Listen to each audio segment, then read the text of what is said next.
ಮಕ್ಕಳಿಗೆ ಪಾಠದ ಜೊತೆಗೆ ಕ್ರೀಡೆಯೂ ಅನಿವಾರ್ಯ.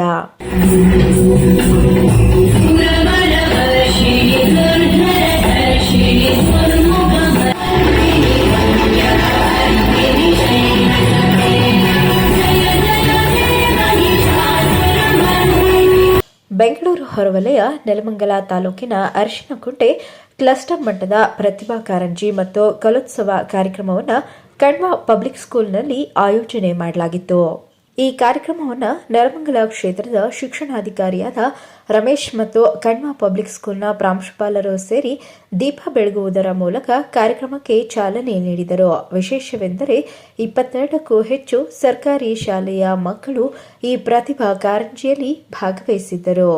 ನಂತರ ಮಾಧ್ಯಮದ ಜೊತೆ ಮಾತನಾಡಿದ ಕಣ್ವ ಪಬ್ಲಿಕ್ ಸ್ಕೂಲ್ ಮ್ಯಾನೇಜ್ಮೆಂಟ್ನ ಅನ್ನಪೂರ್ಣೇಶ್ವರಿ, ನಮಗೆ ಸಂತೋಷವಾಗುತ್ತಿದೆ. ನಮಗೆ ಕೊಟ್ಟಂತಹ ಅವಕಾಶವನ್ನು ನಾವು ಸದುಪಯೋಗ ಪಡಿಸಿಕೊಳ್ಳಬೇಕೆಂಬ ಉದ್ದೇಶದಿಂದ ನಮ್ಮ ಶಾಲೆಯಲ್ಲಿ ಪ್ರತಿಭಾ ಕಾರಂಜಿಯನ್ನು ಅದ್ಧೂರಿಯಾಗಿ ಆಚರಣೆ ಮಾಡಲು ಸಹಕರಿಸಿದ್ದೇನೆ. ಓದಿನ ಜೊತೆ ಪಾಠದ ಜೊತೆ ಮಕ್ಕಳಿಗೆ ಕ್ರೀಡೆಗೆ ತುಂಬಾ ಅನಿವಾರ್ಯ. ಪಾಠ ಎಷ್ಟು ಮುಖ್ಯವೋ ಕ್ರೀಡೆಯೂ ಅಷ್ಟೇ ಮುಖ್ಯ. ವಿದ್ಯಾರ್ಥಿಗಳ ಜೀವನದಲ್ಲಿ ಕ್ರೀಡೆಯು ತುಂಬಾ ಮಹತ್ವದ ಪಾತ್ರವನ್ನು ವಹಿಸುತ್ತದೆ. ನಮ್ಮ ಕಣ್ವ ಪಬ್ಲಿಕ್ ಸ್ಕೂಲ್ನ ಮಕ್ಕಳು ಸಹ ನಾವು ಉತ್ತಮ ರೀತಿಯಲ್ಲಿ ಕ್ರೀಡೆಯ ವಿಚಾರದಲ್ಲಿ ವ್ಯವಸ್ಥೆ ಮಾಡಿಕೊಡುತ್ತೇವೆಂದು ಸಂತಸ ವ್ಯಕ್ತಪಡಿಸಿದರು. ಮೊದಲಿಗೆ ಎಲ್ರಿಗೂ ನನ್ನ ನಮಸ್ಕಾರಗಳು. ನಾನು ಅನ್ನಪೂರ್ಣ ರಜತ್, ಈಸ್ಟ್ ವೆಸ್ಟ್ ಹಾಗೂ ಕಣ್ವ ಪಬ್ಲಿಕ್ ಶಾಲೆಯ ಮ್ಯಾನೇಜ್ಮೆಂಟ್ ಟ್ರಸ್ಟಿ. ಹಾಗೆ ಈ ಕಾರ್ಯಕ್ರಮ ಅಥವಾ ನಾನು ಅದ್ರ ಬಗ್ಗೆ ಮಾತಾಡೋಕ್ಕಿಂತ ಮುಂಚೆ ನಮ್ಮ ಫೌಂಡರ್ ಚೇರ್ಮನ್ ಅವರಾದ CM ನಾಗರಾಜ್ ಅವರ ನೆನಪಿನೊಂದಿಗೆ ಹಾಗೂ ನಮ್ಮ ಚೇರ್ಮನ್ ರವರಾದ ಶ್ರೀ ಮಂಜುಳಾ ಪುರುಷೋತ್ತಮ್ ಅವರ ಸಹಕಾರದೊಂದಿಗೆ ಈ ಕಾರ್ಯಕ್ರಮವನ್ನು ಹಮ್ಮಿಕೊಂಡಿದ್ದೀವಿ. ನಾವು ಪ್ರತಿಭಾ ಕಾರಂಜಿ ಹೇಗೆ ಇದೊಂದು ಬೆಳವಣಿಗೆ ಆಗ್ತಾ ಇದೆ, ಅದು ತುಂಬ ಖುಷಿ ಕೊಟ್ಟಿದೆ. ಯಾಕಂದರೆ ಎಲ್ಲ ಶಾಲೆಗೂ ಹಾಗೂ ಎಲ್ಲ ಕಾಲೇಜಿನ ಮಟ್ಟಕ್ಕೆ ಇದು ತುಂಬ ಅದ್ಭುತವಾದ ಕಾರ್ಯಕ್ರಮ. ನಾವು ಇಲ್ಲಿ ಹೇಗೆ ನಾವು ಮಕ್ಕಳನ್ನು ನಾವು ಕಲ್ಚರಲ್, ಬರೀ ಎಜುಕೇಷನ್ ಅಲ್ಲ, ಕಲ್ಚರಲ್ ಆ್ಯಕ್ಟಿವಿಟೀಸ್ಗೆ ನಾವು ಹೇಗೆ ಪ್ರೇರೇಪಿಸ್ತೀವಿ, ಅವ್ರಿಗೆ ಫ್ಯೂಚರಲ್ಲಿ ಅದು ತುಂಬ ಹೆಲ್ಪ್ ಆಗುತ್ತೆ ಅಂತ is what we believe. So in our school, Kanva public school, which is been a East West Vidyaniketan, so we have been prioritising our cultural for the students and not only the education. So ನಮಗೆ ಎಲ್ಲ ಆಡಳಿತ ಮಂಡಳಿ ಅಧ್ಯಕ್ಷರಾದ doctor Ramesh sir BO ಅವರಿಗೂ ನಮ್ಮ school ಕಡೆಯಿಂದ ವಂದನೆಗಳು.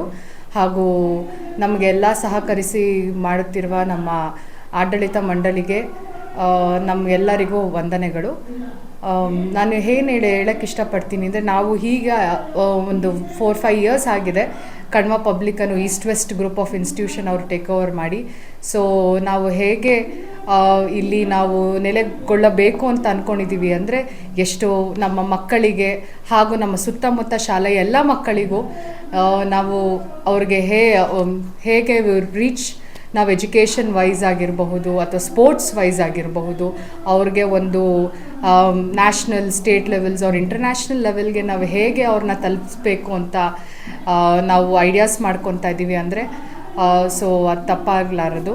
So we are hoping best for all our childrens, and especially for I personally, I would like giving more priority to the cultural events, which gives them more exposure to all the levels, which I equally believe. ಇವಾಗ ನಾವೊಂದು education ಸಿಸ್ಟಮಲ್ಲಿ ಮಕ್ಕಳು ಬರೀ 10th standard ಅಥವಾ college ಮಕ್ಕಳಿಗೆ ಬರೀ ಎಜುಕೇಷನಲ್ಲಿ rank ತೊಗೊಂಡು ನಾವು ಆಚೆ ಎಲ್ಲ ಹೋಗಿ ಹೇಗೆ ಗಳಿಸ್ತಾರೋ, ಹಾಗೆ ನಮ್ಮ ಮಕ್ಕಳಿಗೆ ಟ್ಯಾಲೆಂಟ್ಸ್ ಲೈಕ್ ಸ್ಪೋರ್ಟ್ಸ್ ಆಗಿರ್ಬೋದು, ಬೇರೆ ಕಲ್ಚರಲ್ ಟ್ಯಾಲೆಂಟ್ಸ್ ಆಗಿರ್ಬೋದು, ಆ ಕೋಟದಿಂದನೂ ಮಕ್ಕಳಿಗೆ ಹೊರದೇಶದಲ್ಲಿ ಓದೋಕ್ಕೆ ತುಂಬ ಸಹಕಾರ ಸಿಗ್ತಾ ಇದೆ. ಸೊ ನಾವು ಸಂಸ್ಥೆಯಲ್ಲಿ ನಾವು ತುಂಬ ಅದನ್ನು ಒತ್ತಿ ನಾವು ಅದನ್ನು ಮಕ್ಕಳಿಗೆ ತಿಳಿಸಲು ತುಂಬ ಇಚ್ಛೆ ಪಡ್ತಿದ್ದೀವಿ. ಸೊ ಹೀಗೆ ಮುಂದಕ್ಕೆ ನಮ್ಮ ಈಸ್ಟ್ ವೆಸ್ಟ್ ಇನ್ನೂ ನೆಲಮಂಗಲದಲ್ಲಿ ಅಭಿವೃದ್ಧಿ ಕಾರ್ಯಕ್ರಮಗಳನ್ನು ಮಾಡಿ ಮಕ್ಕಳಿಗೆ ಒಂದು ಒಳ್ಳೆಯ ವಿದ್ಯಾಭ್ಯಾಸ ಕೊಟ್ಟು ನಡೆಸಬೇಕು ಅಂತ ನಾವು ತುಂಬ ಇಚ್ಛೆ ಪಡುತ್ತಿದ್ದೇವೆ. ಹಾಗೆ ಎಲ್ಲರೂ ನೆಲಮಂಗಲದಲ್ಲಿರುವ ಎಲ್ಲ ಪೇರೆಂಟ್ಸ್ ಆಗಿರ್ಬೋದು, ಸ್ಟೂಡೆಂಟ್ಸ್ ಆಗಿರ್ಬೋದು, ಹಾಗೆ ನಮ್ಮೆಲ್ಲ ಸ್ಟಾಫ್ಸ್ ಆಗಿರ್ಬೋದು ನಮಗೆ ತುಂಬ ಸಪೋರ್ಟ್ ಕೊಡ್ತಾ ಇದ್ದಾರೆ. ಹಾಗೆ ನಾವು ಅದೇ ರೀತಿ ನಾವು ಒಂದು ಕೀರ್ತಿಯಾಗಿ ಪ್ರಗತಿಯಾಗಿ ಮುಂದುವರಿಬೇಕು ಅಂತ ನಾವು ಇಷ್ಟಪಡ್ತಿದ್ದೇವೆ. ಸೊ ಎಲ್ಲರಿಗೂ ಧನ್ಯವಾದಗಳು. ಸೊ ನಮ್ಮ ಶಾಲೆಯನ್ನು ಇನ್ನೂ ಬೆಳೆಸೋಕ್ಕೆ ನೀವೆಲ್ಲ ಪ್ರಯತ್ನ ಹಾಕಿ ನಮ್ಮನ್ನು ಅಭಿವೃದ್ಧಿ ಮಾಡಿ, ಹಾಗೆ ನಮ್ಮೆಲ್ಲ ಮಕ್ಕಳಿಗೂ ಸಹಕಾರ ಕೊಡಿ. ಹಾಗೆ ನಾವು ನಮ್ಮ ಮಕ್ಕಳಿಗೆ ಇನ್ನೂ ಹೆಚ್ಚಾಗಿ ಬೆಳವಣಿಗೆಗೆ ನಾವು ಖಂಡಿತ ಸಹಕರಿಸ್ತೀವಿ ಅಂತ ಹೇಳಿ ನನ್ನ 2 ಮಾತುಗಳನ್ನು ಮುಗಿಸ್ತೀನಿ. ಮೇಡಮ್, ಕ್ರೀಡಾ ವಿಚಾರದಲ್ಲಿ ಮಕ್ಕಳಿಗೆ ಒತ್ತನ್ನು ಕೊಡಬೇಕು ಅಂತ ಹೇಳ್ತಾ ಇದ್ದೀರಾ. ಕ್ರೀಡೆಯಲ್ಲೂ ಸಹ ಮಕ್ಕಳು ಉನ್ನತವಾಗಿ ಬೆಳಿಬೇಕು ಅಂತ ಆಸೆ ಪಡ್ತಾ ಇದ್ದೀರಾ. ನಿಮ್ಮ ಶಾಲೆಗೆ ಕ್ರೀಡಾಂಗಣ ಎಷ್ಟು ಸ್ಕ್ವೇರ್ ಫೀಟ್ ಇದೆ ಮೇಡಮ್? ಕ್ರೀಡಾಂಗಣ ಇದೆಯಾ ಇಲ್ಲ ಅವಶ್ಯಕತೆ? ಇಲ್ಲ, ಖಂಡಿತ ನಮ್ಮ ಸ್ಕೂಲಲ್ಲಿ ಖಂಡಿತ ಕ್ರೀಡಾಂಗಣ ವ್ಯವಸ್ಥೆ ಇದೆ. ಸೊ ಒಂದು ಸಫಿಷಿಯಂಟ್ ಪ್ಲೇಸ್ ನಾವು ಅದನ್ನು ಮ್ಯಾನೇಜ್ ಮಾಡ್ಕೊಂಡು ಮಾಡ್ತಾ ಇದ್ದೀವಿ. ಇವಾಗ ನಮ್ಮ ಮಕ್ಕಳಿಗೆ ಆಲ್ರೆಡಿ ನಾವು ಥ್ರೋ ಬಾಲ್ ಆಗಿರ್ಬೋದು ಅಥವಾ ಹ್ಯಾಂಡ್ಬಾಲ್ ಆಗಿರ್ಬೋದು, ಇದೆಲ್ಲ ಆಲ್ರೆಡಿ ನ್ಯಾಷನಲ್ ಲೆವೆಲ್ಸ್ಗೆ ನಾವು ಟ್ರೈನಿಂಗ್ ಕೊಡ್ತಾ ಇದ್ದೀವಿ. ಬಿಕಾಸ್ ನಮ್ಮ ಸ್ಪೋರ್ಟ್ಸ್ ಟೀಮ್ ಎಲ್ಲ ಪ್ರೊಫೆಷ್ನಲ್ ಸ್ಪೋರ್ಟ್ಸ್ ಟೀಮ್ ನಾವು ಆಲ್ರೆಡಿ ಹೈಯರ್ ಮಾಡ್ಕೊಂಡಿದ್ದೀವಿ. ಸೊ ಆಲ್ರೆಡಿ ನಮ್ಮ ಮಕ್ಕಳು ಹೋಗಿದ್ದಾರೆ ಸ್ಟೇಟ್ ಲೆವೆಲ್ ಕಾರ್ಯಕ್ರಮಗಳಿಗೆ, ಉನ್ನತವಾಗಿ ಒಂದು ಸ್ಪರ್ಧೆನೂ ಮಾಡ್ತಿದ್ದಾರೆ. ಸೊ ನಮ್ಮ ಒಂದು ಹೇಗೆ ನಾವು ಅಕಾಡೆಮಿಕ್ಸ್ಗೆ ಒಂದು 50% ಆಫ್ ಪ್ರಯಾರಿಟಿ ನಾವು ಕೊಡ್ತಾ ಇದ್ದೀವಿ, ಅದೇ ಥರ 50% ಆಫ್ ಪ್ರಯಾರಿಟಿ ಇತರರಿಗೆ, ಆದರೆ ಸ್ಪೋರ್ಟ್ಸ್ ಹಾಗೆ ಸೊ ಕಲ್ಚರಲ್ ಆ್ಯಕ್ಟಿವಿಟೀಸ್ಗೂ ನಾವು ಅಷ್ಟೇ ಪ್ರಯತ್ನ ಕೊಡ್ತಾ ಇದ್ದೀವಿ. ಎಷ್ಟು ಜನ ಮಕ್ಕಳು ಶಾಲೆ ಮಕ್ಕಳು ಇಲ್ಲಿ ಬಂದಿದ್ದಾರೆ, ಅವ್ರಿಗೆಲ್ಲ ಏನೇನು ಏರ್ಪಾಡು ಮಾಡ್ಕೊಂಡಿದ್ದಾರೆ? ನಮ್ಮ ಶಾಲೆ ಆಲ್ಮೋಸ್ಟ್ ಒಂದು 25 ಶಾಲೆಯ ಮಕ್ಕಳು ಇವತ್ತು ಕೂಡಿದ್ದಾರೆ. ಸೊ ನಮಗದು ತುಂಬ ಖುಷಿಯಾದ ವಿಚಾರ. ಸೊ ಎಲ್ಲ ಮಕ್ಕಳಿಗೆ ಅದೆಲ್ಲ ನಾವು ಅವರು ರೆಡಿಯಾಗಿ ಬಂದು ಒಂದು ಎಕ್ಸೈಟ್ಮೆಂಟಲ್ಲಿ ಏನು ಬಂದಿದ್ದಾರೆ ಅವ್ರಿಗೆ ನಮ್ಗೆ ತುಂಬ ಖುಷಿ ಆಗುತ್ತೆ ಅದನ್ನೆಲ್ಲ ನೋಡೋದಕ್ಕೆ. ಸೊ ವ್ಯವಸ್ಥೆ ಅವ್ರಿಗೆ ಏನು ಕ್ಲಾಸ್ ರೂಮ್ಸ್ ವ್ಯವಸ್ಥೆ ಆಗಿರ್ಬೋದು, ಅಲ್ಲಿ ಜಡ್ಜಸ್ ಅವ್ರಿಗೆ ಅಲಾಟ್ಮೆಂಟ್ ಆಗಿರಬಹುದು, ಅಥವಾ ಇನ್ಕ್ಲೂಡಿಂಗ್ ಅವ್ರಿಗೆ ಎಲ್ಲ ಫೆಸಿಲಿಟಿ ಊಟದ್ದು ಆಗಿರ್ಬೋದು, ಕುಡಿಯುವ ನೀರಿನ ವ್ಯವಸ್ಥೆ ಆಗಿರ್ಬೋದು, ಅಥವಾ ಬೇರೆ ಇತರೆ ವ್ಯವಸ್ಥೆಗಳಾಗಿರ್ಬೋದು, ಎಲ್ಲ ಅಚ್ಚುಕಟ್ಟಾಗಿ ಅವ್ರಿಗೆ ಹೊಂದುವ ರೀತಿ ಅಥವಾ ಸರ್ಕಾರ ವತಿಯಿಂದ ಖುಷಿ ಪಡುವ ರೀತಿ ನಾವು ಮಾಡಿದ್ದೇವೆ ಅಂತ ನಾವು ಅಂದ್ಕೊಳ್ತೀವಿ. ನಗರ ಭಾಗದಿಂದ ಔಟ್ಸ್ಕರ್ಟ್ ಅಲ್ಲಿ ತಮ್ಮ ಶಾಲೆ ಇರುವಂಥದ್ದು. ಸೊ ಪೇರೆಂಟ್ಸ್ ಹೇಗೆ ನಿಮಗೆ ಸ್ಪಂದಿಸ್ತಾ ಇದ್ದಾರೆ? ಮೆಜಾರಿಟೀಸ್ ಇದೆಯಾ ಅಂತ? ಖಂಡಿತ. ನಮ್ಮ ಆಚೆ ನಮ್ಮ ಈಸ್ಟ್ ವೆಸ್ಟ್ ಕಾಲೇಜಿಂದ ಅಂದರೆ pre-KG ಇಂದ ಕಾಲೇಜ್ ತನಕ ಇದೆ. So we have around more than 10 branches in our Bangalore. So ಬೆಂಗಳೂರಲ್ಲಿ ನಾವು ಫಸ್ಟು ಇದು ನೆಲೆಗೊಂಡಿದ್ದು, ಅಲ್ಲಿಂದ ನಾವು ನೆಲಮಂಗಲಕ್ಕೆ ಇವಾಗ ಹೆಜ್ಜೆ ಹಾಕಿದ್ದೇವೆ. ಸೊ ಇನ್ನು ಮುಂದೆ ನೆಲಮಂಗಲದಲ್ಲೂ ನಾವು ಬೆಂಗಳೂರು ನಗರದಲ್ಲಿ ಹೇಗೆ ಅಭಿವೃದ್ಧಿ ಮಾಡ್ತಾ ಇದ್ದೀವಿ ಶಿಕ್ಷಣ ಕ್ಷೇತ್ರದಲ್ಲಿ, ಅದೇ ರೀತಿ ನೆಲಮಂಗಲದಲ್ಲೂ ಮುಂದಕ್ಕೆ ನಮ್ಮ ಕಾಲೇಜ್ ಆಗಿರ್ಬೋದು, ಇಂಜಿನಿಯರಿಂಗ್ ಕಾಲೇಜ್ ಆಗಿರ್ಬೋದು, ಮೆಡಿಕಲ್ ಫೀಲ್ಡ್ ಆಗಿರ್ಬೋದು, ನಾವು ಇಲ್ಲೂ ಮಾಡಬೇಕು ಅಂತ ನಾವು ಅಂದ್ಕೊಂಡಿದ್ದೇವೆ. ಸುಮಾರು ಶಾಲೆಗಳು ನೆಲಮಂಗಲದಲ್ಲಿ, ಆದರೆ ನಿಮ್ಮ ಶಾಲೆಗೆ ಒಂದು ಒತ್ತು ಕೊಟ್ಟು ಇವತ್ತು ಪ್ರತಿಭಾ ಕಾರಂಜಿ ಮಾಡ್ತಾ ಇದ್ದಾರೆ, ಹೇಗೆ ಅನಿಸ್ತದೆ? ಯಾಕಂದ್ರೆ ನಿಮಗೆ ಅವಕಾಶ ಕೊಟ್ಟಿದ್ದಾರೆ. ಇಲ್ಲ, ಖಂಡಿತ ಇದು ನಮಗೆ ತುಂಬ ಒಳ್ಳೆಯ ಅವಕಾಶ. ಯಾಕಂದರೆ ಇದು ನಾವು ಹಾನರ್ ಆಗಿ ತಗೊತೀವಿ. ನಾವು ಮಾಡೋ ಕಾರ್ಯಕ್ರಮ ಅದು ಯಾವಾಗಲೂ ಇದ್ದೇ ಇರುತ್ತೆ, ಅದು ನಮ್ಮ ಮಟ್ಟಕ್ಕೆ ಮಕ್ಕಳಿಗೆ ಅಷ್ಟೇ. ಬಟ್ ಇಲ್ಲಿ ನಾವು ಸರ್ಕಾರ ವತಿಯಿಂದ ನಮಗೆ ಒಂದು ಒತ್ತು ಕೊಟ್ಟು ನಮಗೊಂದು ಚಾನ್ಸ್ ಕೊಟ್ಟಾಗ ಖಂಡಿತ ನಾವು ಅಷ್ಟು ಜನ ಮಕ್ಕಳಿಗೆ ನಾವು ಆಧರಿಸೋದಕ್ಕೆ it's very happy to see. ಅದು ನಮಗೆ ಒಂದು ಪ್ರೌಡ್ ಮೊಮೆಂಟ್ ಅಂತಲೇ ಹೇಳ್ಬೋದು. ನಂತರ ಮಾಧ್ಯಮದ ಜೊತೆ ಮಾತನಾಡಿದ ಮಂಜುನಾಥ್, ನನಗೆ ತುಂಬ ಸಂತೋಷವಾಗುತ್ತಿದೆ, ಏಕೆಂದರೆ ಮೊದಲ ಬಾರಿ ಕಣ್ವ ಪಬ್ಲಿಕ್ ಸ್ಕೂಲ್ನಲ್ಲಿ ಪ್ರತಿಭಾ ಕಾರಂಜಿ ನಡೆಸಲು ಅವಕಾಶ ಮಾಡಿಕೊಟ್ಟಿದ್ದೇವೆ. ಅವರು ಈ ಅವಕಾಶಗಳನ್ನು ಸದುಪಯೋಗಪಡಿಸಿಕೊಂಡು ತುಂಬ ಅದ್ಧೂರಿಯಾಗಿ ಎಲ್ಲ ರೀತಿಯ ವ್ಯವಸ್ಥೆಗಳನ್ನು ಮಾಡಿದ್ದಾರೆ.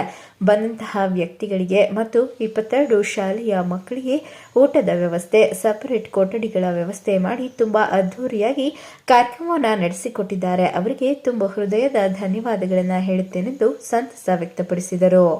2024-25ನೇ ಶೈಕ್ಷಣಿಕ ವರ್ಷದಲ್ಲಿ ನಮ್ಮ ಅರಿಶಿನಕುಂಟೆ ಕ್ಲಸ್ಟರ್ ವತಿಯಿಂದ ಏನು ಪ್ರತಿ ವರ್ಷ ಇಲಾಖೆ ವತಿಯಿಂದ ಇದೊಂದು ಕಾರ್ಯಕ್ರಮ ನಡೀತದೆ, ಅದೇ ರೀತಿಯಾಗಿ ಈ ವರ್ಷವೂ ಕೂಡ ಕ್ಲಸ್ಟರ್ ಮಟ್ಟದ ಪ್ರತಿಭಾ ಕಾರಂಜಿನ ನಾವು ಇವತ್ತು ಕಣ್ವ ಪಬ್ಲಿಕ್ ಶಾಲೆಯ ಒಂದು ನೇತೃತ್ವದಲ್ಲಿ ಅವರ ಒಂದು ಶಾಲಾ ಆವರಣದಲ್ಲಿ ಒಂದು ಕಾರ್ಯಕ್ರಮವನ್ನು ಹಮ್ಮಿಕೊಂಡಿರ್ತೀವಿ. ಈ ಒಂದು ಸ್ಪರ್ಧೆಗಳಿಗೆ ನಮ್ಮ ಅರಿಶಿನಕುಂಟೆ ಕ್ಲಸ್ಟರ್ ವ್ಯಾಪ್ತಿಯ ಸುಮಾರು 22ಕ್ಕೂ ಹೆಚ್ಚು ಶಾಲೆಗಳ 1ರಿಂದ 10ನೇ ತರಗತಿಯ ಸುಮಾರು 400ಕ್ಕೂ ಹೆಚ್ಚು ಮಕ್ಕಳು ಈ ಒಂದು ವಿವಿಧ ಸ್ಪರ್ಧೆಗಳಲ್ಲಿ ಭಾಗವಹಿಸಿರ್ತಾರೆ. ಅವರು ಛದ್ಮವೇಶ ಆಗಿರ್ಬೋದು, ಭರತನಾಟ್ಯ ಆಗಿರ್ಬೋದು, ರಸಪ್ರಶ್ನೆ ಆಗಿರ್ಬೋದು, ಭಾಷಣ ಹೀಗೆ ಹಲವಾರು ಒಂದು ಸ್ಪರ್ಧೆಗಳಲ್ಲಿ ಭಾಗವಹಿಸಿರ್ತಾರೆ. ಆ ಎಲ್ಲ ಮಕ್ಕಳಿಗೂ ಕೂಡ ಈ ಒಂದು ಸ್ಪರ್ಧೆಗಳಲ್ಲಿ ಗೆದ್ದಂಥ ಮಕ್ಕಳು ಮುಂದಿನ ತಾಲೂಕು ಮತ್ತು ಜಿಲ್ಲಾ ಹಂತಕ್ಕೆ ಹೋಗೋರಿದ್ದಾರೆ. ಎಲ್ಲ ಮಕ್ಕಳಿಗೂ ಕೂಡ ಗೆದ್ದಂಥ ಮಕ್ಕಳಿಗೆ ಬಹುಮಾನಗಳನ್ನು ವಿತರಣೆಯನ್ನು ವ್ಯವಸ್ಥೆಯನ್ನು ಮಾಡಿರ್ತೇವೆ. ಮತ್ತು ಈ ಒಂದು ನಮ್ಮ ಕಣ್ವ ಶಾಲೆಯ ವತಿಯಿಂದ ಎಲ್ಲ ಮಕ್ಕಳಿಗೂ ಮತ್ತು ಭಾಗವಹಿಸತಕ್ಕಂಥ ಎಲ್ಲ ಶಿಕ್ಷಕ ಸಮೂಹಕ್ಕೆ ಒಳ್ಳೆಯ ವ್ಯವಸ್ಥೆಯನ್ನು ಮಾಡಿಕೊಟ್ಟಿದ್ದಾರೆ. ನಮ್ಮ ಇಲಾಖೆಯ ಪರವಾಗಿ ಅವ್ರಿಗೂ ಕೂಡ ನಮ್ಮ ಧನ್ಯವಾದಗಳನ್ನು ತಿಳಿಸಲಿಕ್ಕೆ ಇಷ್ಟಪಡ್ತೀನಿ. ಹಾಗೆ ಎಲ್ಲ ಆಗಮಿಸಿರ್ತಕ್ಕಂಥ ಕ್ಲಸ್ಟರ್ನ ಎಲ್ಲ ಶಿಕ್ಷಕರು, ಹಾಗೆ ನಮ್ಮ ಮುಖ್ಯ ಶಿಕ್ಷಕರುಗಳು, ಈ ಒಂದು ಕಾರ್ಯಕ್ರಮಕ್ಕೆ ನನ್ನ ಇಲಾಖೆಯ ಅಧಿಕಾರಿಗಳು ಬಂದು ಉದ್ಘಾಟನೆ ಮಾಡಿದ್ದಾರೆ.